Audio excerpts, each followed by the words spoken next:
اور پھر کویسچنز ہیں. کسی بھائی نے پوچھا ہے کہ صلی اللہ علی محمد کیا یہ پورا درود پاک ہے؟ جی، پورا درود پاک سے مراد کہ ایک پورا مکمل مفہوم جو درود سے مراد ہوتا ہے وہ حاصل ہو جائے. درود کیا ہوتا ہے کہ اللہ تبارک و تعالیٰ سے نبی کریم صلی اللہ علیہ وسلم کے لیے رحمت کی دعا کرنا. تو صلی اللہ علی محمد کا مطلب ہے اللہ تعالیٰ محمد پر رحمت نازل فرما. یہ مطلب اس لحاظ سے تو بالکل صحیح ہے، لیکن ہم اکثر یہ کہتے ہیں کہ کوشش کریں کہ نبی کریم صلی اللہ علیہ وسلم کی آل مبارک اور اصحاب پر بھی ہو تو بہت بیسٹ ہے.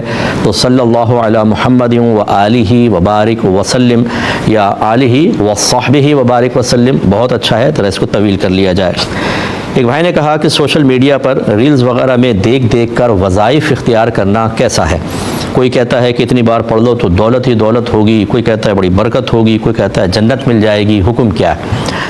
دیکھیں، آج کل آپ کو پتہ ہے کہ لوگ کسی بھی طریقے سے چاہتے ہیں کہ لوگ ہماری طرف متوجہ ہوں، وہ لائک کریں، وہ بس کلک کر دیں، اس سے ارننگ کے چانسز ہوتے ہیں. اس کے لیے پھر لوگ دین کو بھی نہیں چھوڑتے ہیں. دو اکاؤنٹ بنائے ہوتے ہیں، ایک پہ شیطان ناچ رہا ہوتا ہے اور دوسرے پہ وہ دینی معاملات ڈال رہے ہوتے ہیں اور بغیر معلومات کے، تاکہ بس کسی بھی طریقے سے لوگ ہماری طرف آئیں اور ارننگ ہو جائیں. لہٰذا سوشل میڈیا پر ڈالی گئی چیزوں کو میں یہ تو نہیں کہوں گا کہ معاذ اللہ سب کے سب غلط ہیں، لیکن قابل اعتماد ہوں یہ بھی ٹھیک نہیں ہے. اس طرح فوراً اعتماد نہ کیا کریں. اگر اس طرح کے وظائف سے دولت ہی دولت ملتی، جیسے بعض اوقات مین ہیڈنگ لگائی ہوتی ہے، تو یہ خود یہاں بیچارہ کیوں چند ٹکوں کے لیے پریشان بیٹھا ہوا ہے اور الٹی سیدھی باتیں ڈال رہا ہے؟ جا کے پڑھے اور دکھائے لوگوں کو کہ کتنی دولت آئی. یہ سب اس طرح کچھ نہیں ہوتا. جو اللہ تبارک و تعالیٰ نے آپ کی تقدیر میں لکھا ہے، آپ وظیفہ اختیار کریں نہ کریں وہ ضرور ملے گا. ہاں، چونکہ وسیلہ اختیار کرنا نبی کریم صلی اللہ علیہ وسلم کی سنت ہے، لہذا اگر کوئی برکت کے لیے وظیفہ پڑھا تو منع بھی نہیں، لیکن کوشش کریں کہ وہ مستند ذرائع سے ثابت شدہ ہو. آپ میری کتاب قرب الہی لے لیں، اس میں ایسے سنت سے ثابت بہت سارے وظیفے ہیں کہ آپ پڑھیں گے تو انشاءاللہ 11 اس میں وظیفے لکھے ہیں رزق کو بڑھانے کے سلسلے میں، بہت بیسٹ ہے اور سب کے سب اکابرین سے ثابت ہیں. تو ان کو اختیار کر لیں، یا کوئی بھی ایسی کتاب سے آپ پڑھیں یا کسی عالم سے لیں تو بیسٹ ہے. ایک بھائی نے پوچھا تھا کہ ایک ہمارے ہاں بوڑھے شخص ہیں، وہ اکثر بغیر ہیلمٹ کے موٹر سائیکل لے جاتے تھے باہر اور سبزی لینے کے لیے.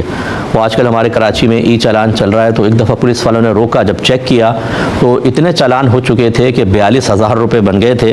تو ان بابا نے کہا کہ بھائی 42,000 کی تو میری موٹر سائیکل نہیں ہے، موٹر سائیکل رکھو، مجھے بس گھر تک چھوڑ دو. تو پولیس والوں نے ان کو کہا کہ چلیں اچھا آپ موٹر سائیکل لے جائیں. اب سوال یہ کر رہے ہیں کہ کیا اس طرح پولیس والوں کا چھوڑنا کیا جائز ہے اور اس کا وبال کس پر ہوگا، یعنی گورنمنٹ کو پیسے نہیں پہنچے وغیرہ وغیرہ. دیکھیں، جو ای چالان ہے اس میں اگر آپ نے دیکھا ہو تو خود گورنمنٹ اور جو متعلقہ ادارے ہیں انہوں نے کہا ہے کہ چونکہ یہ نئی چیز آئی ہے، ابھی لوگ اس کے عادی نہیں ہیں، تو جو پہلی مرتبہ پکڑا جاتا ہے تو اکثر اس کو ریلیف دیا جاتا ہے اور چھوڑ دیا جاتا ہے کہ آئندہ آپ خیال کیجئے گا.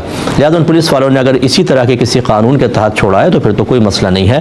وہ بزرگ تھے اور پھر بیچارے موٹر سائیکل ان کی بالکل لے لی جائے تو کیا کرے گا آدمی. تو اس طریقے سے قانونی رعایت کو ملحوظ رکھ کر اگر چھوڑا گیا ہے تو کوئی مسئلہ نہیں ہے. ہاں، اگر کوئی اسٹرکٹلی حکم ہوتا اور پھر وہ قانون کے خلاف جا کر کرتے، پھر بھی بزرگ پہ تو کوئی وبال نہیں تھا، ان کے اوپر تھا، لیکن عمومی طور پہ ایسا نہیں ہوتا ہے، تو اس لیے اس رعایت سے فائدہ اٹھانے میں حرج نہیں ہے. دیکھیں، اگر 2 طلاقیں دیں اور پھر عدت ختم ہو گئی تو اگر وہ عدت کے دوران دیتے تو پھر تو یہ طلاق پہلی والی طلاق کے ساتھ لاحق ہو جاتی، کیونکہ عدت میں تھوڑا بہت نکاح باقی رہتا ہے.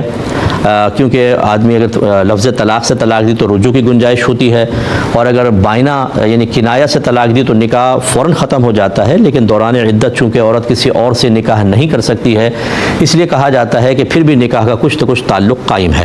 اسی لیے اگر طلاق رجعی دی یعنی لفظ طلاق سے اور عدت میں دوسرے طلاق دی، اس کو لاحق ہوگی.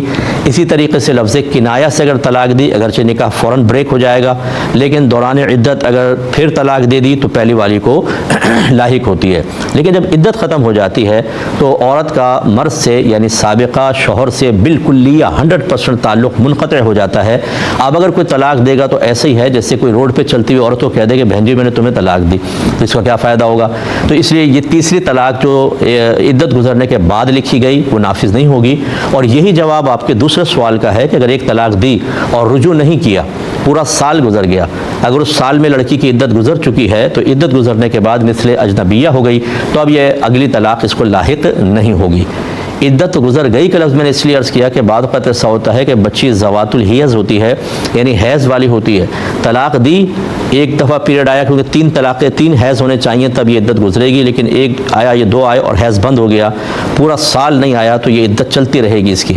اس میں اگر عدت کے دوران دے گا تو پھر تو بہرحال طلاق واقع ہوگی، لیکن اگر عدت ختم ہو گئی تھی پھر 1 سال بعد تو بہت لمبا ٹائم ہے، اگلی طلاق اس کو لاحق نہیں ہوگی۔ لیجیے گا، ہم ان کا لے لیتے ہیں۔ انہوں نے فرمایا کہ خاوند اگر نان نفقہ نہ دے تو کیا اس کی جیب سے پیسے نکالنا جائز ہے؟ دیکھیں، سب سے پہلے یہ ویسے جائز تو ہے، لیکن سب سے پہلے نان نفقے کو سمجھنا ہوگا کہ نان نفقے کا اطلاق 3 چیزوں پر ہوتا ہے، ایک رہائش، دوسرا کھانا پینا اور تیسرا لباس۔ اگر شوہر یہ تینوں چیزیں دے رہا ہے تو اس کا مطلب ہے نان نفقہ آپ کو دے رہا ہے۔ پھر کون سی چیز جیب سے نکالیں گے؟ پھر اضافی جو چیزوں کے پیسے ہوتے ہیں وہ شوہر سے مانگنے ہی لازم ہوتا ہے، وہ چونکہ نان نفقے میں نہیں ہے، عورت کا حق نہیں ہے، تو وہ بغیر اجازت کے نہیں لے سکتی، کیونکہ شرعی اصول یہ ہے کہ اگر آپ کا حق شرعی لحاظ سے ثابت ہو چکا ہو اور کوئی آپ کا حق نہیں دے رہا تو پھر آپ اس کی بغیر اجازت بھی لے سکتے ہیں۔ جیسے اگر شوہر نہ کھانے کو دیتا ہے، نہ پینے کو دیتا ہے، نہ لباس کو دیتا ہے، تو اس کا مطلب یہ تو حق ثابت تھا، اب وہ نہیں دے رہا تو بقدر ضرورت اس کی جیب سے نکال سکتے ہیں۔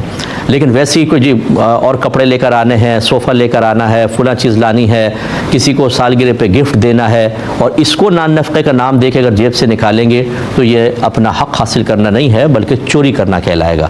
لہذا اگر واقعی شوہر آپ کی بنیادی ضروریات کی چیزیں بھی نہیں دیتے ہیں تو بقدر ضرورت آپ نکال سکتی ہیں، یہ چوری نہیں کہلائے گی۔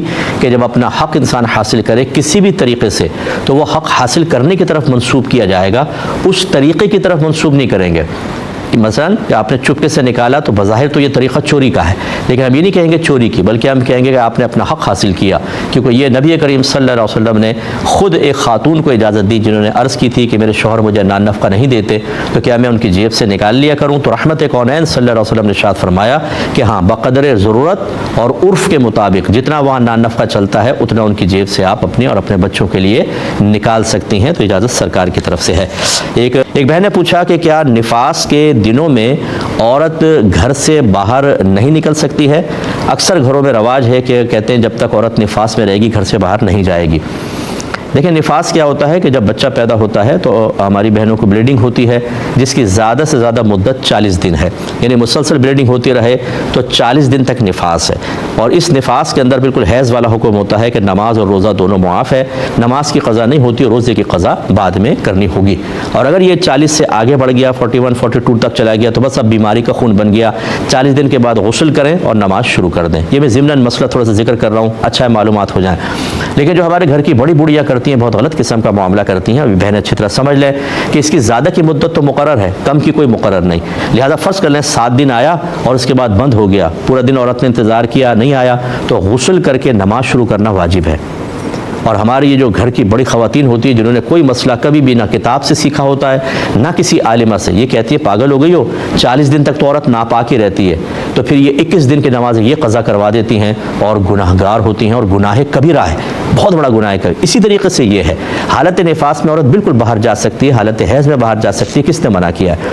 ہاں، یہ ایک الگ بات ہے کہ یوں کہیں کہ بھئی جیسے بعضوں کو توہم ہوتا ہے کہ ایسا نہ ہو کہ اوپرا ہو جائے گا، کہتے ہیں کہ وہ جن وغیرہ مائل نہ ہو جائے، وہ ایک توہم ایک الگ چیز ہے، لیکن اگر اس کو شرعی حکم کے طور پہ بیان کر رہی ہیں کہ حالت نفاس میں عورت گھر سے باہر نکل ہی نہیں سکتی، بالکل غلط ہے، جا سکتی ہیں، اس میں کوئی حرج نہیں ہے۔